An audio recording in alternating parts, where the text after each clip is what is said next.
Boom. So it's gone forward. We come back here and we want to bring it back, bring it back, bring it back. 3 to 5 drops and we recheck the range of motion. Hey everyone, Dr. FJ. I had some questions from docs on how to, some different technique and adjustments.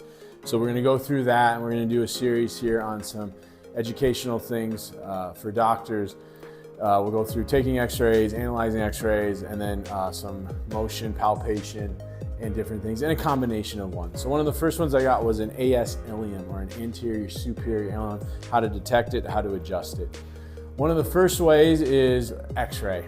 And then you can look, when you take an x-ray, the part of you that is closer to the central ray will appear larger, just like a shadow, right? If you're closer to the flashlight, and you can do this, your hand is going to appear much larger than if it's much further from the flashlight. So if you're here and one of your hips, your ilium has rolled anterior and superior, that means it's rolling forward. Anterior and superior.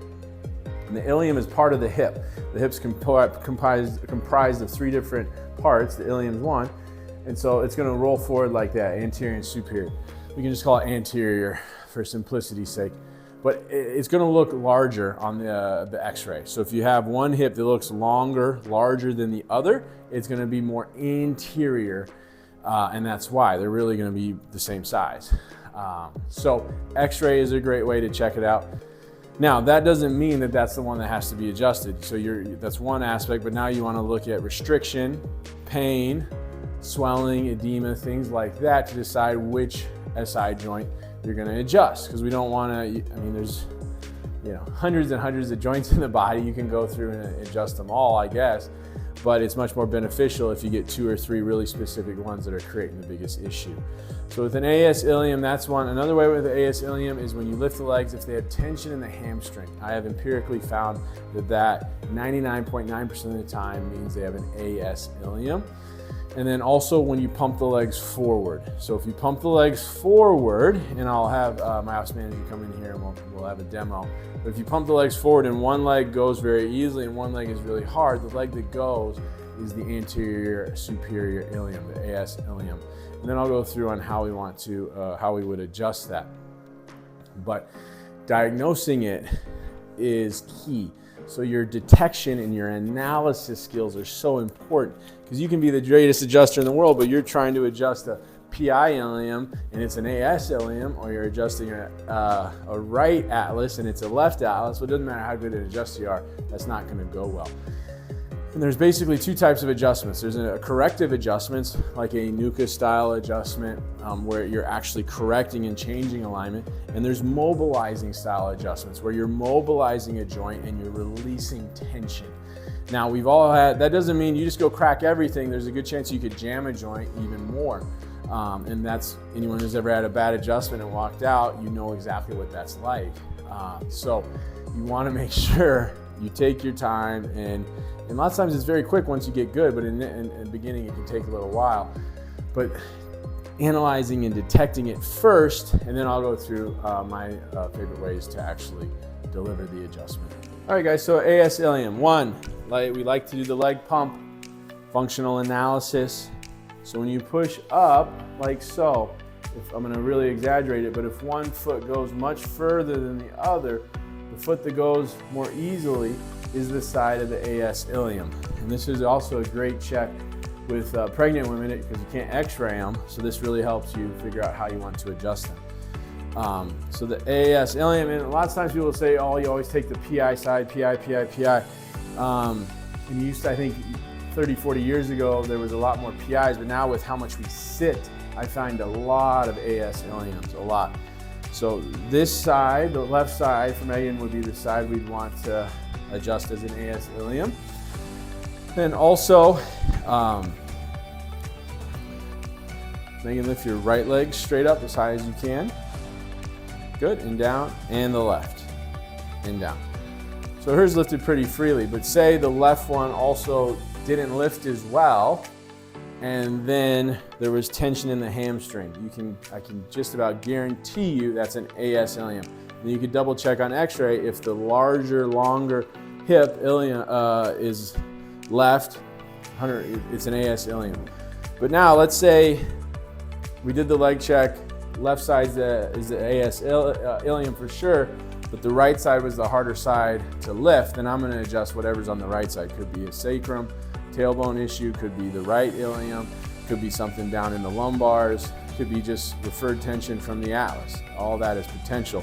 So I don't want to just fall in love with it and adjust it for no reason. We want reduced range of motion, pain, swelling, edema, other issues is also what we're checking. And once you've done it for a few years, you find these things pretty darn quickly.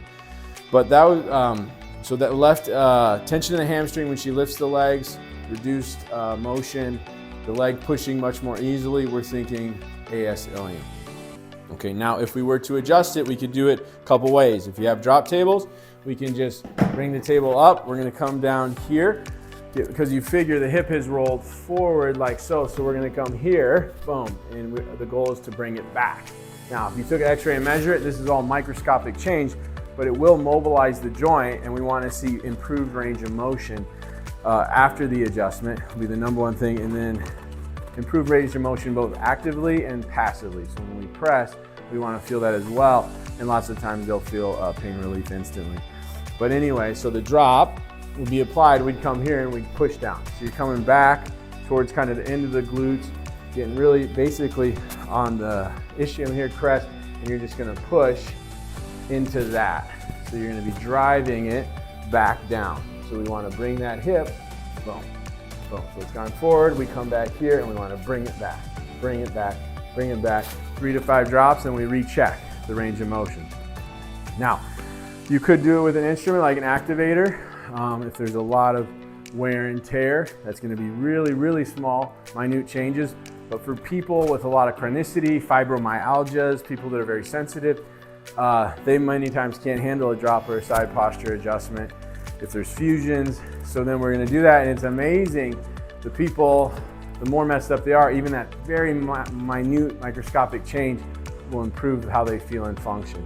So if we were going to do a side posture adjustment, I can lay on your side facing me, so obviously be on the right, but if we were going to do a ilium adjustment, so we bring it up, again, the top hip would be the one we're adjusting. You have to visualize that it's rolled forward here.